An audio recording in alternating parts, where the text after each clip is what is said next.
Il y a quelque chose que Dieu t'a dit et que tu n'as pas encore compris. Ce n'est pas un message pour tout le monde. Ce n'est pas une vidéo que l'algorithme devait te montrer. Et pourtant, tu es là. Tu regardes cet écran à cette heure précise. Après tout ce que tu as traversé, ce n'est pas un hasard. Ce n'est pas une coïncidence. C'est une convocation. Dieu t'a conduit ici parce qu'il a quelque chose à te dire. Quelque chose qu'il ne peut pas confier à n'importe qui. Quelque chose qui demande un cœur prêt, un esprit ouvert et une bouche fermée. Oui, tu as bien entendu. Dieu est furieux. Pas contre toi, mais contre ce que tu fais avec ce qu'il t'a donné. Contre ce que tu continues de révéler. Contre ce que tu continues de disperser. Contre les gens à qui tu continues de parler de ce qu'il t'a confié en secret. Il dit aujourd'hui, clairement, sans détour, ferme ta bouche. Ne dis pas un mot à personne. Et si tu restes jusqu'à la fin de cette vidéo, tu vas comprendre pourquoi ce message peut littéralement changer le cours de ta vie. Parce que ce que tu t'apprêtes à entendre, ce n'est pas de la théologie, ce n'est pas de la philosophie spirituelle. C'est un message brûlant, sorti directement du trône de Dieu, pour toi qui te sens différent, pour toi qui ne te reconnais pas dans les foules, pour toi qui as l'impression que personne ne te comprend vraiment, pour toi qui porte quelque chose de lourd, quelque chose de grand, quelque chose que tu ne sais même pas encore nommer. Dieu te voit, Dieu te connaît, Dieu t'a choisi. Et c'est précisément pour cela qu'il te demande de te taire. Maintenant, ferme les yeux une seconde, respire et dis tout bas, Seigneur, je t'écoute. Tu es prêt? Alors, on commence. Il y a un type de personne que Dieu prépare différemment, pas mieux que les autres. Différemment. Ce n'est pas quelqu'un qui brille dans les foules. Ce n'est pas quelqu'un dont tout le monde parle. Ce n'est pas quelqu'un qui a une vie parfaite, un témoignage propre, un parcours sans cicatrices. C'est quelqu'un qui a souffert dans le silence. Quelqu'un qui a prié sans voir de réponse pendant des mois, parfois des années.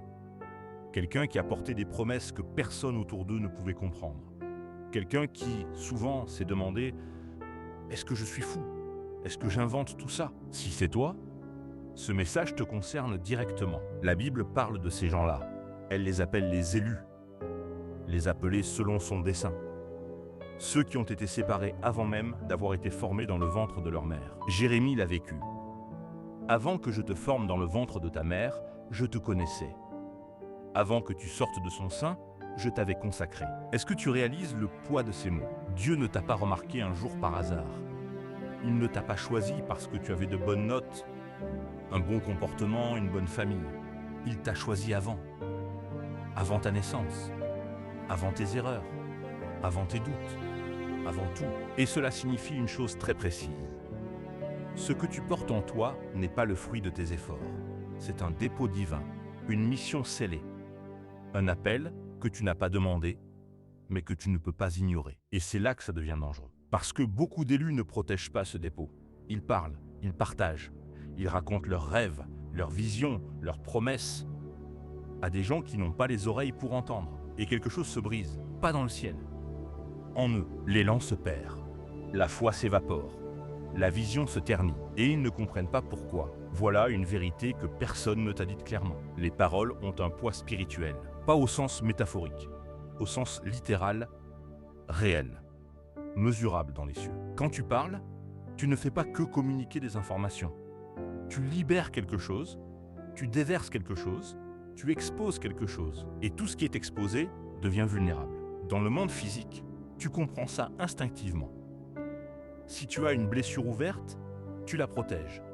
Tu ne la montres pas à n'importe qui. Tu ne la laisses pas à l'air libre. Tu la couvres pour qu'elle guérisse. Dans le monde spirituel, c'est la même loi. Les promesses que Dieu t'a faites sont des blessures sacrées, des espaces en cours de formation, des graines qui ne sont pas encore sorties de terre. Et quand tu en parles trop tôt, à trop de gens, dans trop de contextes, tu enlèves la couverture, tu exposes la graine, tu l'arraches avant qu'elle ait eu le temps de prendre racine. Dieu est furieux de voir ses élus gaspiller leurs promesses en paroles inutiles. Il ne dit pas ça pour te punir. Il dit ça pour te protéger. Regarde ce que la Bible dit dans Proverbe 4h23. Par-dessus tout ce qui est à garder, garde ton cœur, car de lui viennent les sources de la vie. Le cœur, pas la tête. Le cœur, qui est le siège de tout ce que Dieu t'a révélé, promis, confié. Et la bouche est la porte du cœur. Ce qui sort de ta bouche expose ce qui est dans ton cœur. Et si ce qui est dans ton cœur est encore fragile, encore en formation, encore en attente d'accomplissement, alors ta bouche est le plus grand danger pour ta destinée. Jésus lui-même donnait cet ordre aux gens qu'il guérissait. Ne le dis à personne. Pourquoi ? Parce qu'il savait ce que nous ignorons trop souvent. Le miracle a besoin de silence pour se consolider. La promesse a besoin de nuit pour mûrir. L'appel a besoin de secrets pour grandir. Parce que dès maintenant, ce que tu portes est sous sceau. Il existe des saisons dans la vie spirituelle. Des saisons de parole, des saisons d'action, des saisons de récolte et des saisons de silence. La plupart des croyants reconnaissent les premières, mais presque personne ne reconnaît la dernière. Et c'est pour ça qu'ils la gâchent. Une saison de silence. Ce n'est pas une punition. Ce n'est pas un abandon. Ce n'est pas le signe que Dieu ne t'entend plus. C'est le signe qu'il travaille à un niveau que tes sens naturels ne peuvent pas détecter. Voici les signes que tu es en ce moment dans une saison de silence. Premier signe. Tu te sens incompris de tout le monde autour de toi. Tu essaies d'expliquer ce que tu ressens, ce que tu vis, ce à quoi tu crois. Et les gens te regardent comme si tu parlais une autre langue. Ce n'est pas un problème de communication, c'est un signal. Ce que tu portes ne peut pas être compris par des gens qui ne sont pas appelés à le porter avec toi. Deuxième signe, tu as des rêves intenses, des visions, des impressions profondes lors de ta prière. Et dès que tu en parles à quelqu'un, quelque chose se ferme en toi. Comme si la source se tarissait, comme si la lumière s'éteignait. Ce n'est pas une coïncidence, c'est une réaction spirituelle. Le Saint-Esprit te dit, garde ça pour nous. Troisième signe, tu traverses une période où rien ne bouge en apparence. Pas d'ouverture visible, pas de confirmation extérieure, juste l'attente, juste la foi, juste le silence. C'est la période la plus précieuse de ta vie spirituelle et la plus dangereuse si tu la remplis de bruit. Quatrième signe, tu as envie de parler de tout ce que Dieu te dit, de tout partager, de tout annoncer. Cet élan lui-même est le test. Dieu regarde si tu es capable de garder le trésor, si tu peux être un serviteur digne de confidence, si tu peux te taire, même quand tu brûles de parler. Avant d'aller plus loin, il faut briser un mensonge que l'ennemi a planté dans l'esprit de millions de croyants. Et ce mensonge dit ceci. Si Dieu est silencieux, c'est qu'il t'a abandonné. C'est faux. Absolument faux. Et cette pensée a détruit plus de destinées que n'importe quelle persécution extérieure. Le silence de Dieu n'est pas un abandon. Le silence de Dieu n'est pas une punition. Le silence de Dieu n'est pas le signe que tu as raté ta vocation. Le silence de Dieu est une forme de communication, la plus profonde, la plus intime, la plus exigeante. Quand un maître enseigne à voix haute, tout le monde peut suivre. Mais quand il s'assoit et se tait, seuls les élèves les plus attentifs captent ce qui se passe. C'est ce que Dieu fait avec ses élus. Il y a un moment où les mots ne suffisent plus, où les sermons ne peuvent plus aller plus loin, où les encouragements extérieurs atteignent leurs limites. Et Dieu dit, maintenant, c'est entre toi et moi. Sans intermédiaire, sans bruit, sans foule. C'est là que se forge la vraie foi. Pas la foi des beaux dimanches, pas la foi des témoignages applaudis, la foi du désert, la foi de la nuit, la foi de celui qui continue à croire, sans rien voir, sans rien entendre, sans rien ressentir. Regarde Élie sous le genévrier, épuisé, désespéré, prêt à mourir. Dieu ne lui envoie pas une vision spectaculaire, il lui envoie du pain et de l'eau. Et il lui dit, « Lève-toi et mange, car le chemin est trop long pour toi. » C'est ça le silence de Dieu. Une provision silencieuse, une tendresse discrète, un soin qui n'a pas besoin d'applaudissements. Regarde Joseph dans la fosse. Regardez David dans la caverne. Regarde Jésus au désert. Tous ont connu le silence. Tous l'ont traversé. Et tous en sont sortis, transformés. Il y a un moment précis dans la vie de presque tous les élus, un moment charnière. Un moment où tout pouvait basculer. C'est le moment où ils ont parlé trop tôt. Joseph avait 17 ans quand Dieu lui a donné ses rêves. Des rêves extraordinaires. Des visions qui annonçaient un destin royal.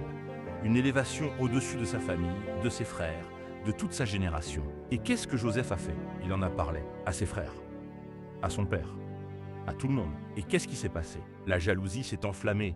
La haine a pris racine. Ses frères ont comploté sa mort. et il s'est retrouvé dans une fosse, puis vendu comme esclave, puis en prison. Le rêve était réel, l'appel était authentique, mais la parole trop précoce a déclenché une opposition qui a failli tout détruire. Est-ce que Dieu avait changé d'avis?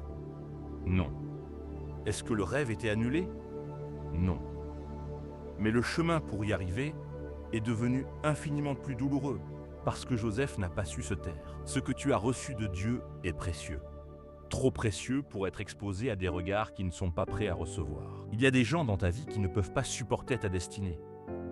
Pas parce qu'ils sont mauvais, mais parce que leur propre peur, leur propre douleur, leur propre inaccomplissement rend insupportable la vision de quelqu'un qui avance. Et quand tu leur parles de ce que Dieu t'a montré, tu actives en eux quelque chose que tu ne peux pas contrôler. La jalousie, le doute, le découragement, l'opposition spirituelle. Ce n'est pas de leur faute, mais c'est ta responsabilité de les protéger de ça, en te taisant, et de te protéger toi-même. Parce que chaque parole que tu prononces avant l'heure est une munition que tu donnes à l'ennemi. Il prend tes mots, il les retourne contre toi. Il les utilise pour construire des murs là où Dieu avait prévu des portes. Maintenant, parlons de ce que personne ne te dit. Ce qui se passe vraiment quand tu gardes le silence, quand tu cesses de disperser, quand tu cesses de chercher la validation, quand tu décides de garder le trésor pour Dieu seul. Il se passe quelque chose d'extraordinaire. La présence de Dieu devient plus dense. Ce n'est pas une métaphore. Quand tu gardes le silence, ce qu'il t'a confié, tu crées un espace intime entre toi et lui. Un espace que personne d'autre ne peut pénétrer. Un espace où il peut te parler sans interférence, sans le bruit des opinions des autres, sans la pollution des doutes que tes paroles auraient générés. C'est dans cet espace que les prophètes entendaient clairement. C'est dans cet espace que les apôtres recevaient leurs instructions. C'est dans cet espace que les grandes décisions du royaume se préparaient. Samuel entendait Dieu la nuit. Pas en public, pas en réunion, la nuit. En silence, seul. Et c'est là que Dieu lui a révélé des choses que le sacrificateur Élie lui-même n'avait pas reçues. Pourquoi? Parce que Samuel n'était pas encore contaminé par les habitudes religieuses. Il n'avait pas encore appris à parler avant d'écouter. Il n'avait pas encore appris à remplir le silence de mots inutiles. Il était juste disponible. Et Dieu a tout donné à sa disponibilité. Quelque chose d'autre se passe aussi dans le secret. La formation. Dieu ne t'envoie pas au combat avant de t'avoir formé. Et la formation se fait dans le silence, dans l'obscurité, dans l'invisibilité. Avant que Jésus commence son ministère public, il y a eu 30 ans de silence, 30 ans de vie ordinaire, 30 ans où personne ne savait qui il était vraiment. Et puis, 40 jours de désert, 40 jours de silence. L'histoire de la foi est remplie de gens qui ont appris à se taire et qui ont tout reçu grâce à ça. Commençons par Marie. Quand l'ange Gabriel lui annonce qu'elle va concevoir le Fils de Dieu, qu'est-ce qu'elle fait? Elle ne court pas dans la rue annoncer la nouvelle. Elle ne publie pas un message. Elle ne cherche pas la validation. Elle dit « Qu'il me soit fait selon ta parole ». Et elle s'en va. En silence. Oui, elle va chez Élisabeth. Mais pas pour révéler, pour confirmer. Et Élisabeth, remplie du Saint-Esprit, est déjà au courant. Parce que ce genre de secret ne se trahit pas. Il se révèle à ceux qui sont prêts à le recevoir. Marie a gardé le secret. Et le secret a grandi en elle, littéralement. Puis il y a Jean-Baptiste, avant son ministère public, des années au désert, des années de silence, des années à ne parler qu'à Dieu. Et quand il sort enfin du désert, sa parole avait un poids que personne ne pouvait ignorer. Les foules venaient de partout. Les pharisiens eux-mêmes venaient l'écouter. Les rois tremblaient devant lui. Pourquoi ? Parce que des années de silence avaient chargé chaque mot qu'il prononçait d'une autorité spirituelle extraordinaire. Ce n'est pas ce qu'il avait dit pendant toutes ces années qui avait fait sa puissance. C'est ce qu'il avait eu. Et puis, il y a Paul. Après sa rencontre avec Jésus sur le chemin de Damas, il ne va pas immédiatement prêcher à Jérusalem. Il va en Arabie. 3 ans. En silence. En formation.